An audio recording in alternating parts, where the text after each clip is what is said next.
Bem, irmãos, nós vamos hoje dar início a uma nova lição, que estamos seguindo um estudo baseado numa apostila de autoria do pastor José Vieira, que é Testemunhando o Evangelho da Graça de Deus. Por que estamos fazendo um estudo baseado nessa apostila? Alguns irmãos têm essa apostila, né? E é uma forma de eu ensinar a igreja como utilizar essa apostila para evangelizar as pessoas. Então, é um treinamento, podemos dizer assim, que eu estou querendo dar à igreja, para a igreja se preparar para evangelizar outras pessoas. Até já falei, né, aqui no culto sobre a questão da evangelização, né? Os meios mais eficientes para se evangelizar e alcançar pessoas para o reino de Deus. Já foi feita uma pesquisa, né, e nessa pesquisa foi declarado que quase 50% das pessoas que se chegam para Cristo são por meio dos familiares, por meio dos parentes. E quase 30% das pessoas que se chegam para Cristo são por meio dos amigos, os ciclos de amizade, né? Ou seja, resumindo, quase 80% das conversões é por meio de parentes e amigos. Então, irmãos, a minha maior tarefa aqui na igreja é o que? É preparar os irmãos para que os irmãos possam alcançar outras pessoas que estão no meio familiar de vocês e no ciclo de amizade. Porque é muito mais fácil as pessoas darem crédito a alguém que elas conhecem do que a alguém que elas não conhecem. Se eu chegar na rua aí para evangelizar algumas pessoas, as pessoas podem fechar a porta para mim e nem querer dar ouvido, porque não me conhecem, não sabem quem eu sou, né? Mas lá no seu trabalho, lá na sua família, você pode falar do amor de Deus para as pessoas. E elas vão dar ouvido, porque é seu parente, é seu amigo. Você pode ler uma porção da palavra de Deus. Né? Ah, irmão, mas eu não sei pregar, né? Eu não fiz um curso teológico, um seminário, então não é o meu dom pregar. Você sabe se comunicar? Ele não se comunica todo dia? A pregação do Evangelho, irmãos, é comunicação. Você tem que comunicar a palavra de Deus para as pessoas. É algo muito simples. Leia a Bíblia para alguém que você já está evangelizando. Irmão, mas eu não sei ler. Pois decore as Escrituras. Decore alguma parte da Bíblia e evangelize. Faça um teste. Decore um versículo das Escrituras que fala sobre salvação. João 3,16, né? João 5,24, João 6,47, 1 João 5,13 e por aí vai, né? Tantas outras referências. Decore um versículo. E quem você encontrar da sua família ou dos seus amigos, fala esse versículo. Eu posso falar um versículo da palavra de Deus? A pessoa diz, pode, aí você cita o versículo. Pronto. Você não precisa fazer um estudo teológico, uma coisa no evangelismo. Aqui nós precisamos fazer, né? Aqui no púlpito a gente precisa fazer isso. Um estudo mais aprofundado, com detalhes das Escrituras, mostrando aos irmãos as entrelinhas, muitas vezes, para que os irmãos possam compreender com uma profundidade maior. Mas na evangelização, irmãos, nós devemos pensar da seguinte maneira. Nós estamos falando para crianças. Como é que você fala para uma criança? Você fala com uma linguagem acadêmica para elas? Assim, de universidade? É assim que você vai falar para uma criança? Não, você fala com a linguagem mais simples possível, não é assim? Para que a criança entenda. Quando vamos evangelizar, nós devemos pensar dessa forma. Estou falando para crianças no sentido espiritual. Porque se a pessoa não entregou sua vida a Cristo ainda, ela vai ter dificuldade de entender as entrelinhas do Evangelho, as coisas mais profundas. Se você usar uma linguagem mais rebuscada, as pessoas vão ter dificuldade de compreender. O que é isso que esse menino está dizendo aí, né? Então temos que usar uma linguagem simples para evangelizar. São pessoas que não conhecem o Evangelho ainda. E aí você precisa trazer uma comunicação mais palpável, que as pessoas consigam digerir, né? Entender e compreender aquilo que você está dizendo. Então não precisa fazer um estudo teológico quando se vai evangelizar. Você precisa colocar diante das pessoas a palavra de Deus. E é muito mais fácil você, diante da sua família, falar um versículo bíblico, diante dos seus amigos, lá na escola, no trabalho, né? Na faculdade, falar um versículo da Bíblia, do que eu ir lá no seu trabalho e falar para alguém. A pessoa não vai dar crédito, porque não me conhece, sabe nem quem eu sou. Sabe lá se eu não sou mais um dos charlatões do Evangelho que tem por aí, né? As pessoas vão ficar já com o pé atrás. Eu nem conheço esse daí. Vai com quer só pegar meu dinheiro, né? As pessoas não vão acreditar, não vão dar confiança, não vão dar crédito. Mas alguém que eles conhecem, que é mais próximo, eles vão dar crédito. Eles vão ouvir. Principalmente, irmãos, se você der um bom testemunho. Porque eles vão estar de olho na sua vida. Ele vai saber do seu passado e sabe agora do seu presente. O quanto que a sua vida mudou. Então elas vão, quando você falar da palavra de Deus, elas vão dar atenção. Por quê? Porque elas já estão observando a sua vida, como ela foi mudada depois que você começou a ter um contato com a palavra de Deus. E tem muitas pessoas que às vezes não se abrem, no sentido de chegar para você e perguntar: o que foi que aconteceu com você, que você mudou? Tem pessoas que não fazem isso, mas elas ficam na curiosidade. Doida, no sentido de ansiosa, querendo que você abra a boca e fale alguma coisa. Porque elas querem aprender o que foi que aconteceu na sua vida. E às vezes nós não falamos porque dizemos: eu não sei pregar. Eu também não sei não, irmãos. Eu não sei pregar. A única coisa que eu faço é passar a mensagem de Deus para vocês. Só isso. Eu pego o que está na Bíblia e mostro para vocês. Não sei pregar. Não sou aquele pregador, né? Que tem uma eloquência, um vocabulário rebuscado. Não tenho isso. Sou uma pessoa do interior, simples. Estudei a Bíblia e estou aqui para compartilhar a palavra de Deus com vocês. Então, nós não sabemos pregar. Se a gente for analisar, nós não sabemos. Por quê? A Bíblia é infinita, é uma infinidade de conhecimento, que a gente nunca aprende tudo. Cada dia a gente está aprendendo.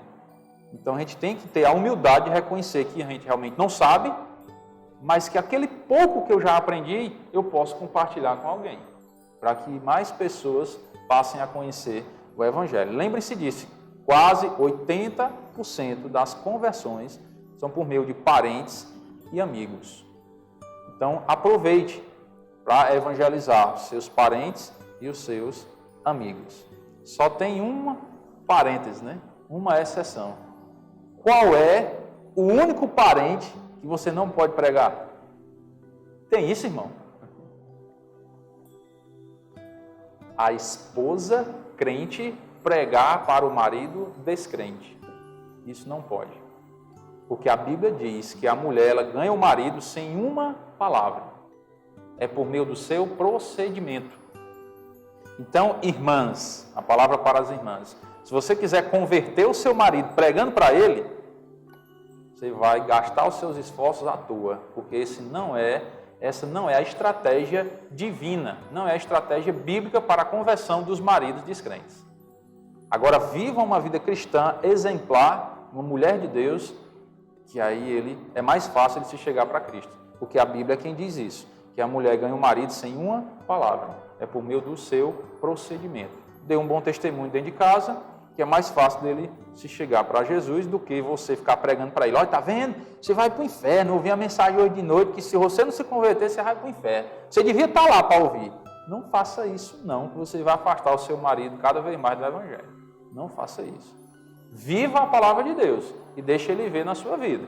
Aí ele vai ser despertado por Deus a querer saber mais sobre esse Jesus que você está seguindo e que a sua vida está sendo mudada por meio disso.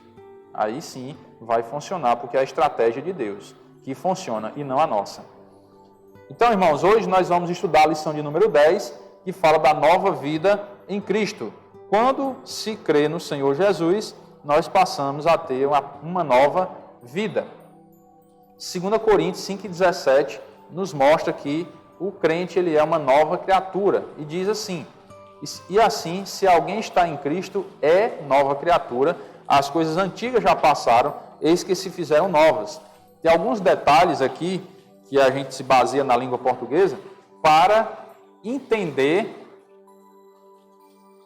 os detalhes desse versículo. Preste bastante atenção que ele tem uma partículazinha aqui que é muito importante na língua portuguesa.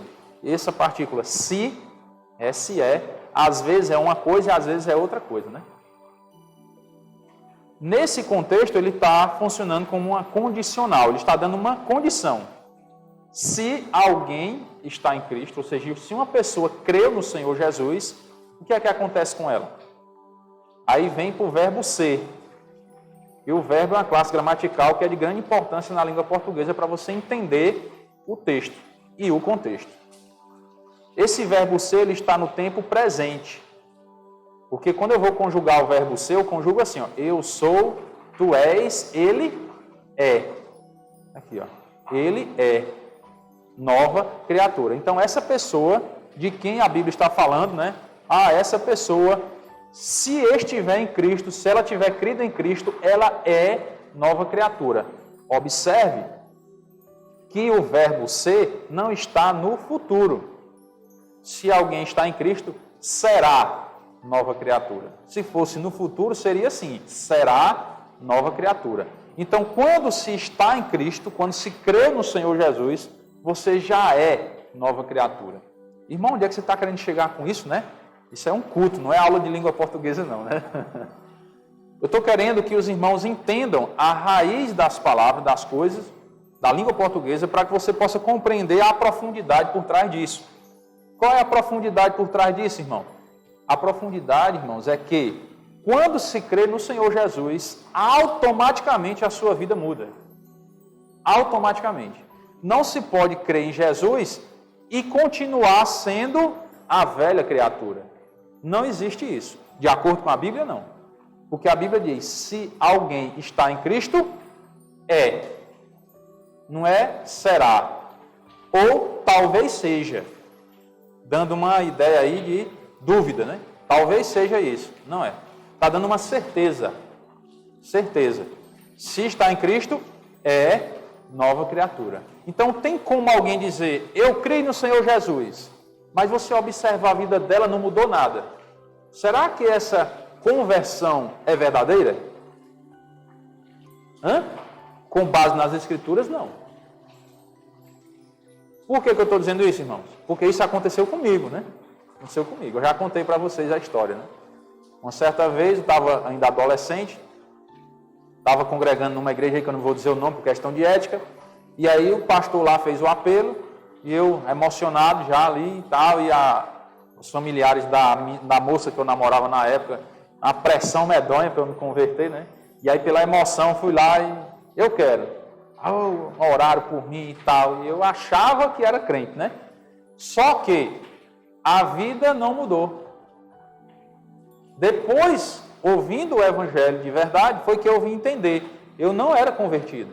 Eu levantei a mão, fui lá na frente, o pastor orou por mim, mas eu não era convertido. Por quê? Porque eu não me sentia uma nova criatura. A vida não tinha mudado. O texto continua dizendo, as coisas antigas já passaram. Não é que ainda vão passar, já passaram. Quando se crê em Cristo, irmãos, as coisas são novas, ó. Eis que se fizeram novas. Aquelas coisas antigas agora são novas. Elas foram modificadas, foram renovadas em Cristo. Irmão, o que é que isso quer dizer? Aí só para concluir a história lá da minha conversão, né? Naquele tempo lá, eu achava que era um crente, mas depois vim entender o evangelho que eu não era. Aí precisei realmente me converter de verdade. E aí hoje eu tenho a convicção da minha conversão, porque eu agora entendo que a minha vida mudou. A minha vida mudou, foi transformada. Agora eu sou uma nova criatura, porque as coisas antigas se fizeram novas. E o que são, irmão, essas coisas antigas? As práticas pecaminosas, que são novas agora. Não é que são novos pecados, não, né? Mas que a gente não quer mais praticar aqueles pecados. Os nossos planos de futuro, irmão, nossos projetos de vida. Quando não se tem Cristo, você fica fazendo planos de coisas espirituais? Fica? Não fica. Você não tem Cristo, você não acredita às vezes nem na eternidade. Tem gente que na época de descrente não acredita nem na eternidade. Eu mesmo achava que morreu, acabou-se, né? Achava. Hoje não, eu sei que existe uma eternidade com Deus. E sem Deus também se partir sem Cristo, né? Então, aqueles meus planos do passado que eu tinha, aqueles projetos de futuro que eu tinha, as coisas antigas, elas passaram. Elas se fizeram novas quando eu entreguei minha vida a Cristo. Por isso que hoje eu tenho a convicção que realmente estou em Cristo, porque sou uma nova criatura, porque as coisas antigas passaram, se fizeram novas. Tenho novos planos agora, novos projetos de vida, novos planos para o futuro. Aqueles planos antigos que eu tinha antes, que era só baseado nas coisas materiais, nas coisas desse mundo, querendo só prosperidade financeira atrás de coisas mundanas, passaram. Agora são novos planos, são planos de eternidade, pensando sempre, ó Senhor, se eu partisse hoje para estar contigo, né? A gente tem um desejo de partir e estar com Cristo, mas se Deus não nos levou ainda, a gente também não vai tirar a própria vida. Por quê? Porque se Deus não nos levou ainda desse mundo, Ele quer nos usar nesse mundo para a glória dEle. Então temos que entender isso também. Será que entendíamos isso antes de entregar a vida a Cristo? Não, irmãos. Antes de entregar a vida a Cristo, às vezes nós nos desesperamos quando os problemas chegam. E a gente fica sem saber o que fazer, às vezes se desespera e quer dar cabo da própria vida. Quer tirar a própria vida. Falando mais claro, né? Porque a gente não encontra solução para as coisas. Quando se tem Cristo é diferente. Porque aí sim nós temos a solução. Porque Jesus já solucionou todos os nossos problemas. Não que agora pare de sofrer, que a gente não vai adoecer, a gente não vai enfrentar tentações, essas coisas não. Mas Ele resolveu os problemas por quê? Porque o sangue dele foi derramado na cruz. Ele ressuscitou ao terceiro dia. Nós cremos no Senhor Jesus, estamos tranquilos com relação à eternidade. Então os problemas estão resolvidos. Porque o verdadeiro problema, irmãos, é lá na eternidade, não é aqui não. Todos os problemas que enfrentamos nessa vida, eles são passageiros. Um dia eles vão passar. Mas o problema mesmo é se nós partirmos sem Cristo. Aí é o verdadeiro problema. O apóstolo Paulo, ele diz que as coisas desse mundo, as tribulações, são leves e momentâneas. Leves e momentâneas. As tribulações, as angústias, as dificuldades dessa vida são leves e momentâneas. Então não são os problemas verdadeiros que nós temos, não são desse mundo. Todos nós temos problema de saúde, né? Estou aqui tentando me recuperar de uma chikungunya, né? Hoje eu quase derrubo o garrafão com o bebedouro e tudo ali, ó. Eu fui botar o garrafão aqui, aí quando torceu o punho, aí deu aquela dor e enfraqueceu a mão. Aí bateu no gelago, o gelago parriou para cair, né? Aí graças a Deus deu certo eu segurar o garrafão com a mão e eu pegar o gelago com a outra. São problemas que enfrentamos nessa vida. Aí chikungunya, né? E outras doenças que tem por aí, né? A gente não sabe mais nem contar, que é tanta mesmo, que a gente pede a Deus não pegar, e se pegar tem que pedir a Deus para enfrentar e passar. Dificuldade nós temos, mas temos que nos alegrar no Senhor, porque no mundo passais por aflições, mas tem de bom ânimo, porque o Senhor venceu o mundo por nós. Então nós cremos em um vencedor, em um vitorioso. Então por que desistirmos da vida? Por que ficarmos atribulados com os problemas desse mundo? O Senhor venceu o mundo por nós. O Senhor Jesus nos deu a vitória já. Então, as coisas desse mundo são passageiras, leves e momentâneas tribulações. Leves e momentâneas. Lembre sempre disso. Quando cremos no Senhor Jesus, irmãos, agora é nova vida. São novos planos. Nova visão de mundo. É a nova visão de mundo. Nós não ficamos mais só presos às coisas desse mundo. Lógico, nós precisamos trabalhar, viver aqui, mas a nossa vida não fica limitada às coisas dessa terra. Nós já temos uma visão espiritual das coisas. Já enxergamos o mundo de outra forma, não baseando mais as nossas decisões no que o mundo diz, no que a maioria fala. Nós observamos sempre a palavra de Deus, porque quando se crê em Cristo, se quer glorificar o nome do Senhor. E aí nós buscamos sempre a Bíblia como base para as nossas decisões. E assim honrar e glorificar o nome de Deus. Vamos observar algumas responsabilidades da nova vida em Cristo. Quando se está em Cristo, é nova criatura, temos agora uma nova vida, porque o Espírito Santo de Deus vem habitar dentro daquela pessoa que crê em Jesus. E aí nós temos algumas responsabilidades. Não é só, eu creio em Jesus, estou livre do inferno, pronto, né? Agora eu vou viver do meu jeito, fazer o que eu quiser, vou ser crente do meu jeito. É assim que funciona? Não. Deus tem alguns deveres para nós, algumas responsabilidades que nós, como crentes, devemos assumir. Se queremos o Senhor Jesus como Senhor de nossas vidas, precisamos assumir algumas responsabilidades. Primeiro, Mateus capítulo 4, versículo 4.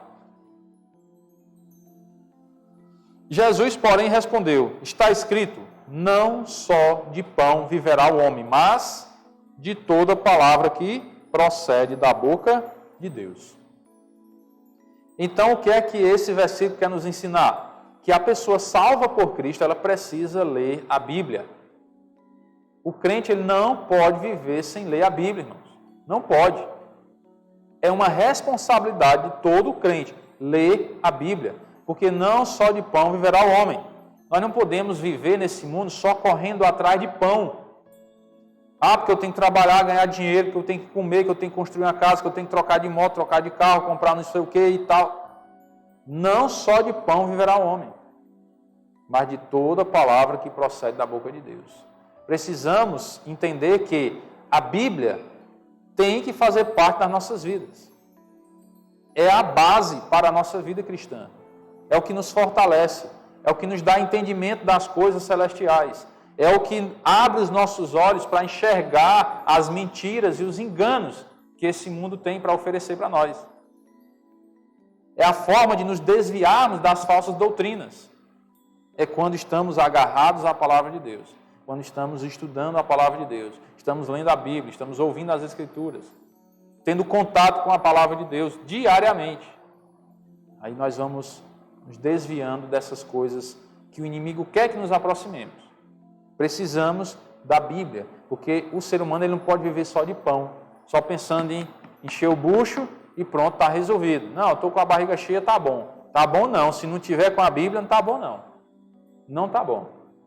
Porque não só de pão viverá o homem, mas de toda palavra que procede da boca de Deus. Precisamos nos concentrar que necessitamos diariamente da palavra de Deus. É o nosso alimento espiritual. É a forma de ouvir a Deus.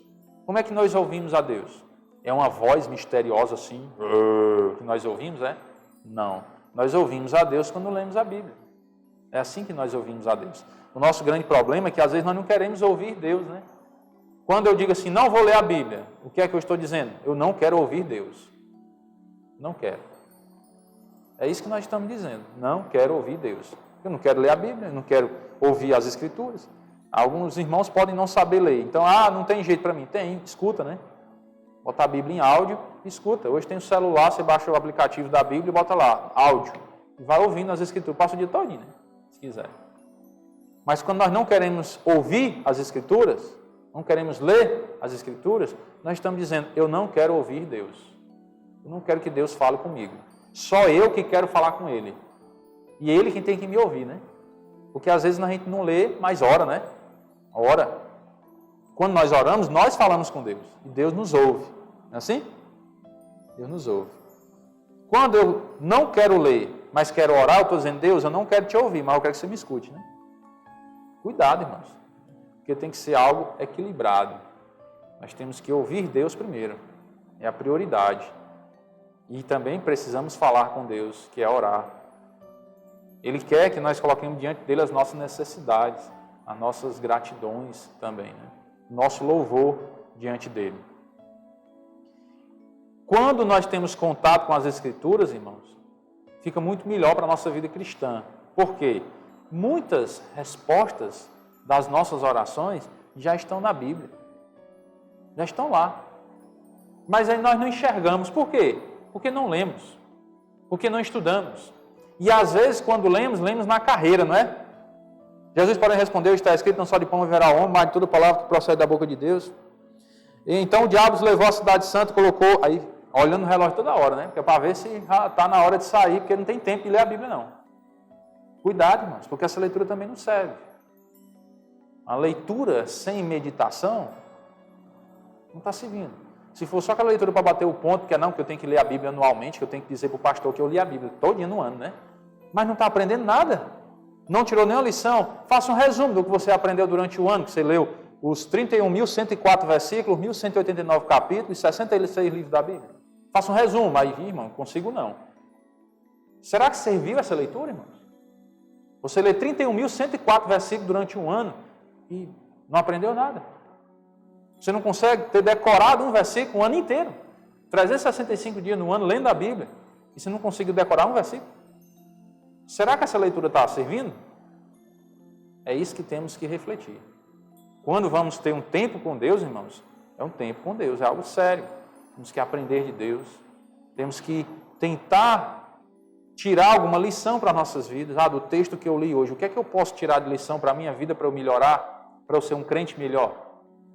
Ora a Deus primeiro, antes de ler a Bíblia, ora a Deus pedindo sabedoria. Senhor, me dê sabedoria para eu entender esse texto, para eu tirar alguma lição para a minha vida, para que eu seja um crente melhor, para que eu te agrade.